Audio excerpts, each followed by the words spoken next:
When my brother and I were younger, we were the same person. Yes, it seemed quite literally like we were the exact same person. Two indistinguishable boys that were never more than a heartbeat away from each other. We talked the same, we looked the same, we even walked the same. Probably the most remarkable thing was that whenever we would talk to someone, I would start the sentence and then he would finish it for me. He had to do this for me because when I was younger, I struggled with, well, reading, writing, and talking. And so as a result of that, I really hated school. And my teachers were unsympathetic towards my struggles. When I would come home each day and list my series of complaints to my parents, Andrew would stand unconditionally by my side and agree. And while I'm certain his lower school experience was different from mine, he too felt a similar rage towards school that I did, because his empathy was just that strong. One school day, when I was feeling especially unwilling to learn the difference between a noun and a pronoun, I actually devised an elaborate plan to escape school. That's us looking similar. Here we are off to school. So I devised an elaborate plan to escape school. All I had to do was tap Andrew on the shoulder, and just like that, he was behind me. Keeping our nerve to walk through the empty hallways was the hardest part. Getting out the back door was easy. And just like that, two 7-year-olds were cruising around downtown San Francisco together.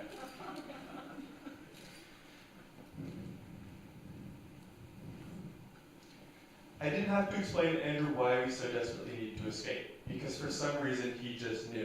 He understood. We were a team and we had each other's backs. What is it like to be a twin? And can you read each other's minds? Are probably the most common questions I get asked when someone wonders why Andrew and I happen to share the same age and handsome qualities. One holiday season, when my family had some friends and relatives over, I was approached by one of my younger cousins, who was probably around 6 years old at the time. His opening interrogation question to my unique position in life, and it does often seem unique, was indeed, can you read each other's minds? I looked at him and I told him, you know what, I'll bring him in here myself and you can ask him. And so I placed both my index fingers on my temples like this, closed my eyes, and made a deep humming sound, concentrating very hard. I did this because, unbeknown to my younger cousin, I had just sent Andrew into the kitchen to go get me a soda and was anticipating his return at any moment. Timed perfectly, Andrew returned to a younger cousin who now firmly believed we could indeed read each other's minds. The second question, what is it like to be a twin, I get asked a lot. And the issue is I can never really answer it. As far as I know, I've been a twin my entire life, so I don't know what it would be like not to be a twin. To Andrew and myself, being a twin is not so unique and mysterious. To Andrew and I, it's simply normal. Now, one day when somebody threw this question in my face with a great deal of curiosity, bordering on freakish inquiry, I went ahead and looked up the formal definition in the dictionary. And that definition reads as follows. One or two animals born at the same birth.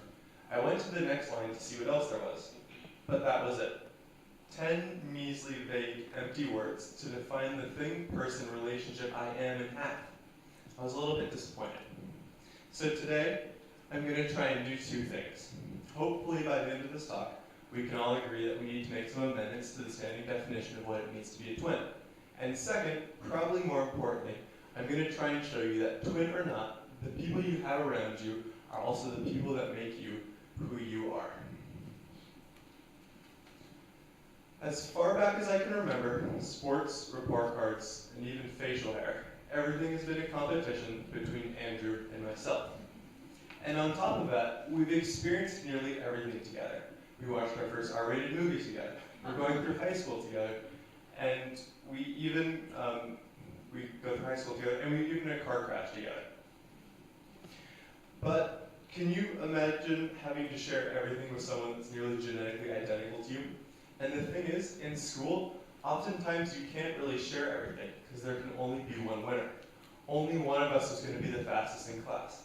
Only one of us is going to get elected to student council, and only one of us is going to have higher grades, except for 9th grade when we tied. Now, except for 9th grade when we tied. Now, just lost my train of thought. Now, when you have someone who you go to school with and share all of the same classes with, and sleeps quite literally 10 feet away from you, it's hard to hide anything. And that shapes relationship in one of two ways. It either means you become a team going out of your way to support each other in every way you can, or it means you become enemies, making the other one's life miserable. And both Andrew and I have experienced both these relationships in the many vile forms that they can present themselves. Now, one summer, when Andrew and I were around 12, we went to a summer camp. And for those of you who don't remember, being 12 is a little bit of a weird age. You're slightly too old to still be cute, but still too young to be taken seriously. So for every 12-year-old, being 12 is sort of a constant battle to prove themselves as their own man, so to speak. And in Andrew and I's case, this was especially difficult, because we had considered ourselves to be one, and coming to this age now, we wanted to define ourselves as our own. In fact, a lot of the time, people underestimate what competition can promote in a young person's character. When we came to this summer camp, we wanted to be different. If Andrew had short hair, I had long hair. If Andrew had a 2-strap backpack, I had a 1-strap backpack. We no longer wanted to be Andrew and Tyler, but I wanted to be Tyler and Tyler alone. We were becoming separate. And so anyways, we arrived at the summer camp 1 or 2 days early. So we quite literally had an entire summer camp to ourselves, with minimal adult supervision. Within hours, we had discovered 2 golf carts, and we were careening throughout the camp at high speed, taunting death at every turn we made. Of course, we were in 2 separate golf carts because we wanted nothing to do with each other. At one point, we crossed each other's paths at the dirt patch, and we saw each other, and we headed straight towards each other, daring each other in a game of chicken. As we got closer and closer, we pushed the accelerator down harder. At the very last second, we both turned out. My turn, slightly more controlled than his. As a result, he lost control and went over a ramp-like object, and in midair crashed into this shiny SUV of the camp director. I drove off, pretty terrified, but admittedly a little bit satisfied, because I now knew there was no question for which one of us was the better golf cart driver. No one was hurt, and the damage wasn't that bad. I mean, it was pretty bad, but not that bad. I decided to take this incident and use it as a wedge in our relationship. I told everybody about it, humiliating him with malicious intent, categorizing myself as the good twin and him as the bad twin. I didn't do this out of bad virtue necessarily, but rather out of anger, because I feared my bond as a twin would mean his incident would be associated with me. And while that may not be fair, it's true. Andrew's mistake makes me guilty by association.